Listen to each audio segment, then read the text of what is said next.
So now that we've taken a look at the Crusades, there were a couple other things that I wanted to talk about as far as history-wise to think about relationships between Christians and Muslims.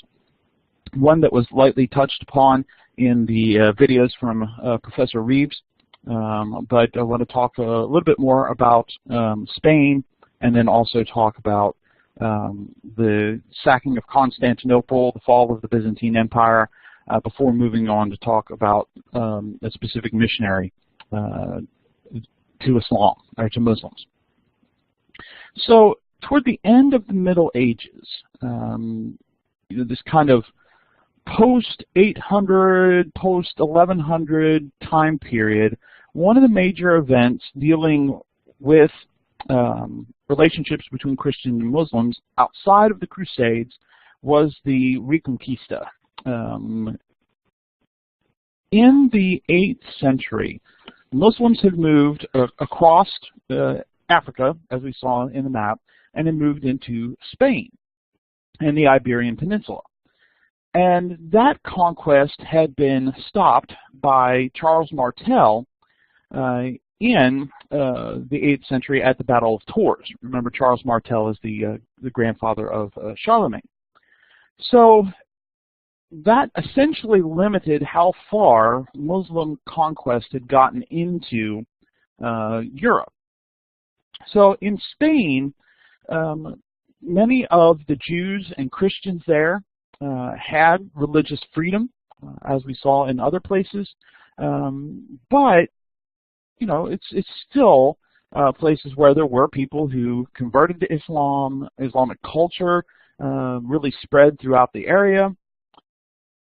Furthermore, because of the spread of Islam and the infiltration of Muslims, Christians there even began to use Arabic as their language, which had impacts on how the liturgy was performed, how the style and pattern of worship was performed. And even today, there are some people that still operate this way.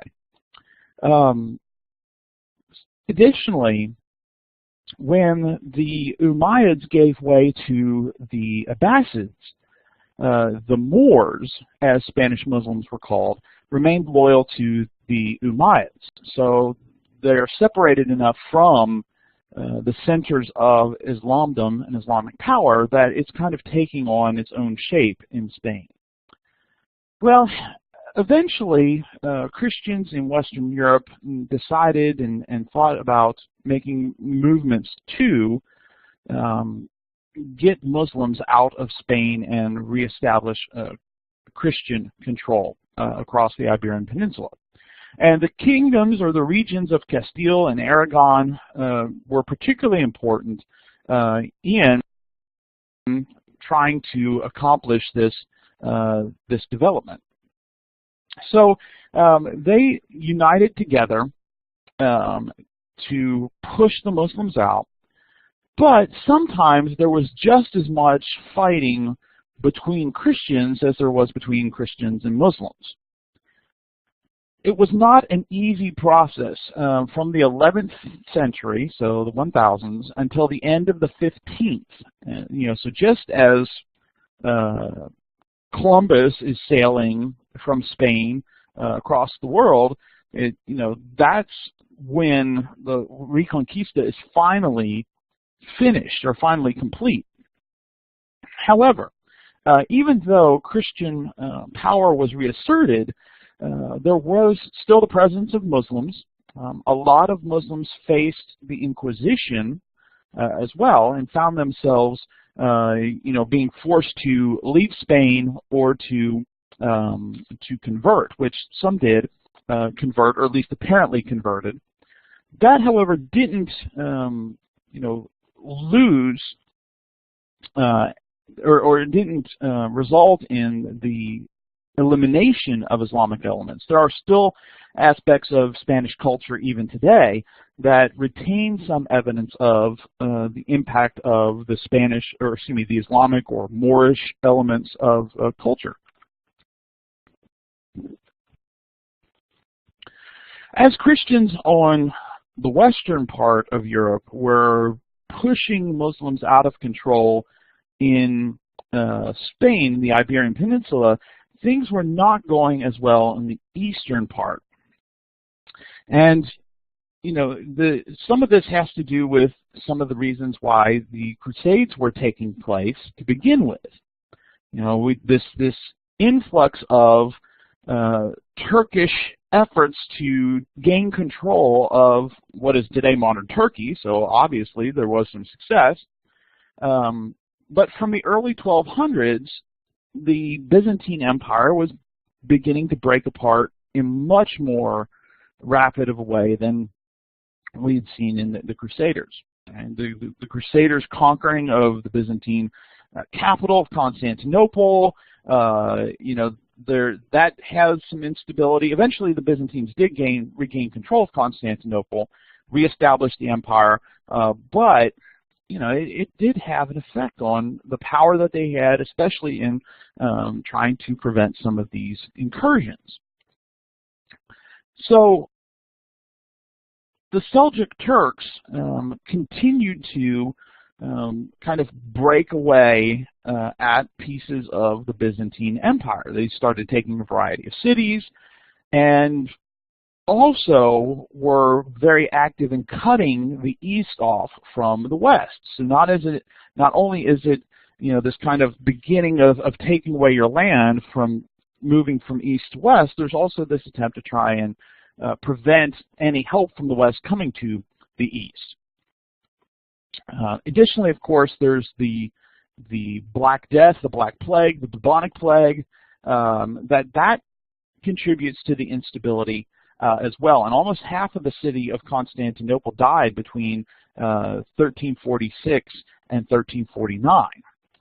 So, a sizable population decrease, invasion, instability politically, all of these are trying, is leading to the fall of the Byzantine Empire. Now, there were attempts to try and reunite with the West in order to get help from the West against the Turks, even into the 1400s. So in 1438, a council focused on reunion was called by the Byzantine Emperor, the Patriarch of Constantinople, and the Pope.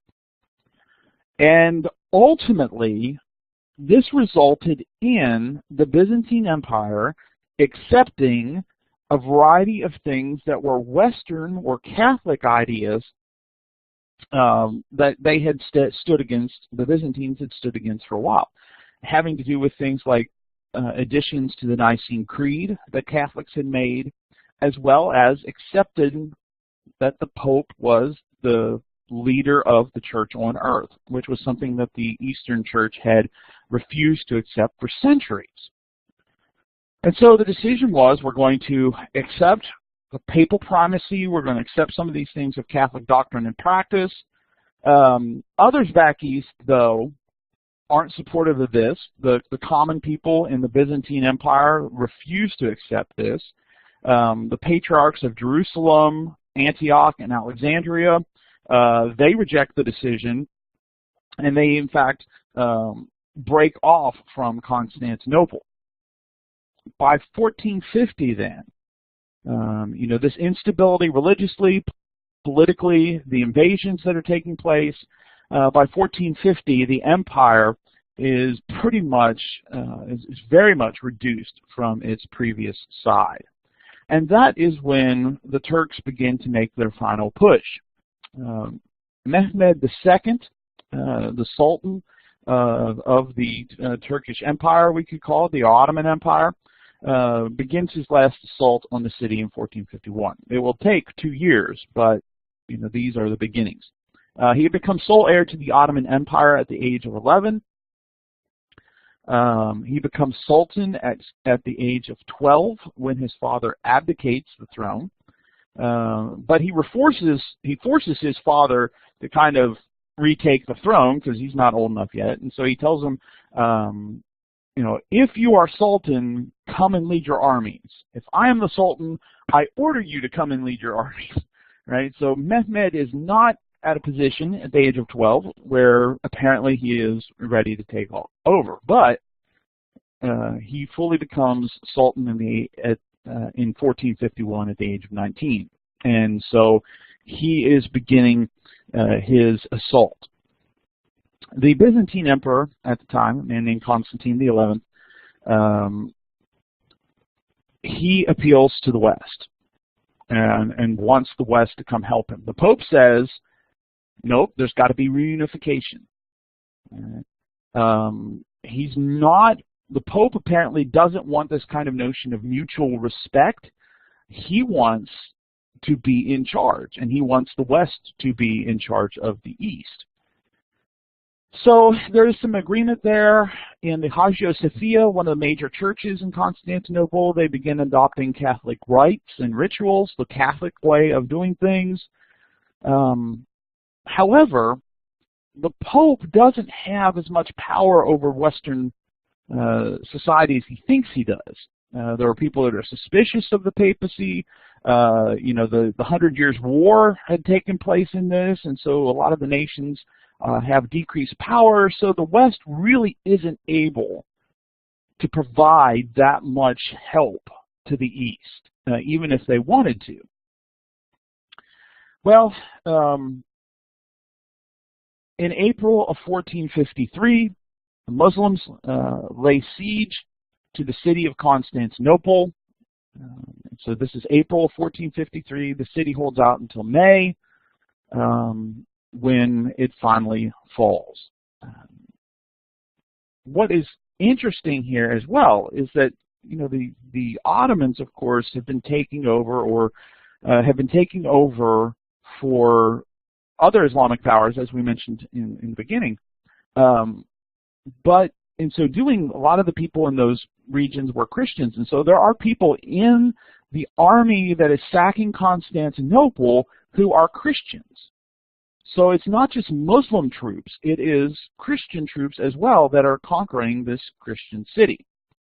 Eventually, the Hagia Sophia, this very prominent church in Constantinople, will become a mosque. It's now a museum today. The Byzantines were allowed to continue to be Orthodox Christians, but Mehmed, he retains the right to decide who the Patriarch of Constantinople will be, which makes the Patriarchate more of a political issue. And so if Mehmed doesn't like the Patriarch, he removes that one, puts another one in. Other rulers will do the same thing.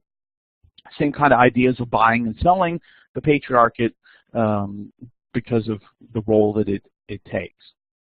So now that we have, I know this is a very long historical overview, but I think that it's very important to see, all the things that go into the relationships between Christians and Muslims in this period, as well as thinking about the relationships between Christians and Muslims today. A lot of this, as Reeves pointed out, Professor Reeves pointed out in his videos, a lot of this still has an impact on how we think about relationships, even if it might not have an actual impact.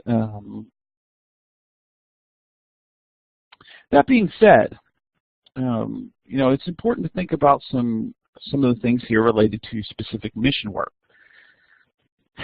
In the midst of all of this, of course, the relationships between Christians and Muslims have, hardly ever in this time period we're talking about, been exemplary. There have been times where there have been relationships and exchange of ideas and exchange of people and concepts and knowledge and those kind of things. At other times there has been this great conflict. Additionally, a lot of the interactions, especially ones we looked at in this time period, have often been more violent than places where the focus could be conversion. Conversion happened on both sides, as at the point of a sword or threat of violence. Additionally, in Muslim-controlled lands, Christians were often prohibited from doing any sort of evangelizing at the pain of death or imprisonment. So, it didn't make missionary efforts at this time. There's not as much effort in this time to do mission work among Muslims, like what we would see today, or even a couple centuries earlier than today.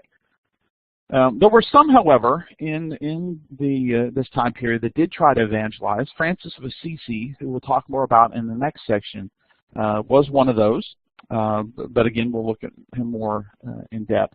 Another man who was involved in this time period in missions to Muslims was a man named Raymond Lull. You'll find his name spelled a variety of different ways. So this name is again, with a lot of the names of this time period, sometimes the spelling is different. Lull was born in 1232 on an island near Spain. It had been taken back from the Muslims shortly before he was born, so Christians had kind of reasserted their authority as part of Reconquista. Comes from a wealthy family, and for a time serves in the court of the King of Aragon. He, during his young adult life, he was married, had children, but evidently also had some mistresses, so he is not a shining example of a moral life. He is, however, well known and respected for his literary talents at court in Spain, and so he does have kind of some prominence. But things begin to change in his adult life when he returns to the island of his birth, where he supposedly has a couple of visions. So he's composing a song, a very inappropriate song, and on the island. And while he's doing this, he has this vision of Christ hanging on a cross. And from Christ's head and hands and feet, of course, blood is flowing, and Christ is just staring at Lull. And of course, how do you continue to do this immorality if you're having this vision? So he stops, but about a week later he goes back and does the same thing. He's like, okay, I'm going back to work on this song, this poem, when he has the same vision again. And so he decides, I need to change my life, right? He's fully committed to repenting, changing his life, giving his life to Christ. And so he decides that he is going to renounce his wealth, renounce his current life, and go into service for God. Part of that includes his family ties. And so he will take some of his wealth to provide for his wife and children, and gives the rest to the poor, and decides to become a monk. Now, of course, there's a lot of issues related to this. Right? How do you justify this decision when you're married and you have children? Of course, it's the later Middle Ages. That's the way the world works. He believed, though, that the monastic life was necessary for him. That this is supposedly the highest expression of a person's love for God, and so he's trying to make a complete change in his life, going from writing these immoral songs, living an immoral life, to fully committing himself to God. And furthermore, he believes that if he lives in a monastery, he will be away from the temptations that have so besieged his life. Well, while a monk, he will have another vision that will lead to him deciding to be involved in mission work. He meets a pilgrim in a forest who kind of ridicules Lull for choosing the monastic life, choosing to kind of separate himself from the rest of the world, and says, right, you need to go out into the world and bring the message of Christ to people that need to hear it. So he decides, okay, I need to be a missionary. And his decision is that he is going to be a missionary to nomadic Muslims, particularly wants to be, a monk to Arabs. Well, during this time, of course, aftermath of the Crusades, he looks at that and says, okay, you know, supposedly this is about conquering or converting, but the way to convert the Muslims is not through crusades. It is through love and prayers, these are his terms, and tears and blood. You know, your own tears and blood, not shedding someone else's blood. So he decides to study Arabic, spends 9 years studying Arabic. He actually hires a slave or buys a slave to teach him. Very difficult situation with this. One day the slave curses Christ, and so Lull hits him. Well, the slave then attacks Lull, seriously wounds him, and so the slave is in prison, commits suicide. Really odd development here. But so he's studying Arabic. Eventually he will finally move into missionary activity, becomes a missionary at the age of 40. But not the only thing he's doing. He will write books on theology, meant to be kind of apologetic in nature, directed towards Muslims. There's about 60 of them that he is said to have written. And he will also be active going around Europe at this time, trying to raise money for support of missions. And so he's raising this money, trying to support missions, to create monasteries, like we've seen other places, with other people, with the goal of these monasteries will train missionaries. And so some of these monasteries included the study of Arabic. His travels will also influence some European universities to offer courses in Arabic as well. He will also visit the city of Rome to try and gain support from the church hierarchy, but they are kind of still in crusade mode to some extent, and so, you know, there's not much attention given to his desires. They're kind of ignored or dismissed. And finally, at the age of 40, he will begin actually going out and doing mission work. There's a lot of emotional turmoil and fear starting out. I mean, he's been, you know, spending a lot of time trying to talk people up and prepare for this, but when it comes to actually getting on the boat and going, right, he gets off the first boat, and then he will eventually get on the second boat. But you know, it is a little bit of a struggle at first. Kind of, okay, now I have to go. Africa will be the main focus of his work. You know, again, he started out wanting to reach Arabs, Muslims, Arab Muslims, but kind of goes to African Muslims. Tunis is one place where he kind of really starts his mission work. When he arrives there, he arranges a debate on the merits of Christianity and Islam, and essentially kind of claiming that, you know, if Islam is proven to be superior, he's going to convert. Well, this results in kind of some mixed results. It's appealing to some people, what he's offered, but he also faces persecution from the Muslim leaders. So he's thrown into prison, stays there for a time, he's stoned and ordered to leave the country, but he doesn't. He stays in hiding, does some more work, but after some time he does return to Europe to try and rally up more support. In addition, he's also becomes interested in evangelizing Jews as well, and in fact treats them a lot better than most other Europeans did at the time. Most other Europeans at the time period we're talking about essentially blamed Jews for any bad thing that happened in the region or in the countries. Eventually, though, he will decide to return to Africa after being 15 years in Europe. He is now at the age of 75. He goes to a different place in Africa this time, tries the debate method again, is sent to prison again for several months, and then sent back to Europe. Well, he's there in Europe for a while and decides to return to Tunis again. He is now over 80.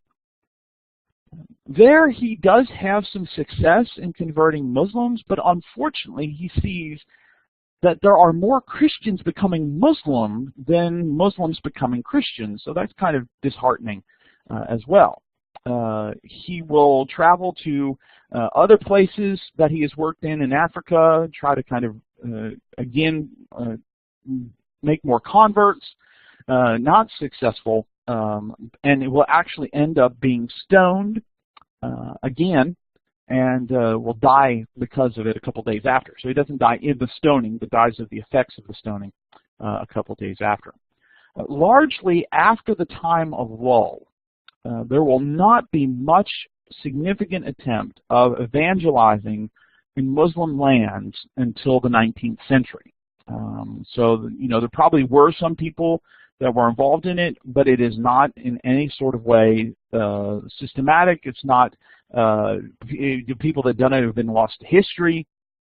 You know, it's kind of very much the idea of an antagonism between the two groups, Christians and Muslims, rather than a desire to try to reach out and convert. Additionally, right, shortly after this, a lot of European countries will be more focused on expanding their empires towards the west, towards North America, South America, and won't be as focused on what's going on with Muslims. So that'll have an impact on this as well. And so it won't be again until the 19th century when there's much effort to try and go to Muslim-controlled lands to try and reach Muslims. So that finishes up our examination of Christianity and Islam, at least through the Middle Ages, later Middle Ages.